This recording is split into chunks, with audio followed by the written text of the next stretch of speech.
Governor Greg Abbott says that if he's elected to a fourth term, he will drive a stake through Texas's property tax beast. This is Veterans Day, Tuesday, November the 11th, 2025. Texas Scorecard presents the day's first news for the Lone Star State, the Texas Minute, with your host, Michael Quinn Sullivan.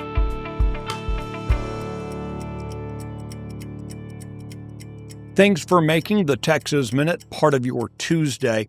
There are 1.5 million veterans living in the Lone Star State. They generally don't expect to be thanked for their service, but it's probably good for us to do so anyway. Let's get into today's news. In announcing his bid for a fourth term as governor of Texas, Greg Abbott unveiled what he called a bold new priority on property taxes. His proposal targets rising property appraisals and local tax hikes, arguing that local governments, not the state, are behind Texas's increasing bills. His plan would cap local government spending growth at the lower of either 3.5% or the rate of population growth and inflation.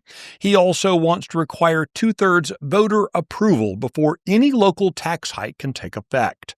The most dramatic change Abbott is proposing is a constitutional amendment that would eliminate school district property taxes for homeowners. Back to his election announcement, if Abbott wins in 2026, he would become Texas' longest-serving governor, surpassing Rick Perry's 14 years in office. Texas has no gubernatorial term limits, but no governor has been reelected to 4 straight 4-year terms. Legislation has been filed in the U.S. Senate to enforce the 1944 Water Treaty between the United States and Mexico to ensure South Texas farmers have enough water. Since 1994, there have been multiple instances of Mexico failing to deliver the full water amount required by the treaty. The bill was authored by Ted Cruz and sponsored by John Cornyn. It will limit U.S. engagement with Mexico until they supply the full amount of water. Texas A&M University Regents will consider a proposal later this week that require all courses teaching gender ideology or race ideology to receive explicit approval from campus presence before they may be offered to students. Texas A&M's proposal follows Texas State University's recent adoption of a value-neutral instruction guide. While Texas State's guide seeks to present controversial subjects in an unbiased manner, Texas A&M's proposal requires approval from the campus president where the classes will be taught. The Texas Minute will be right back. America is at a crossroads. Now, more than ever, Texas must step up and lead the country. We don't have time to mess around. The only way to save America is with a strong Texas. You and I know this, but so do the enemies of life and liberty.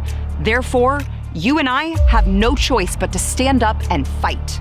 I'm Sarah Gonzalez, and to the enemies of liberty, I say, come and take it.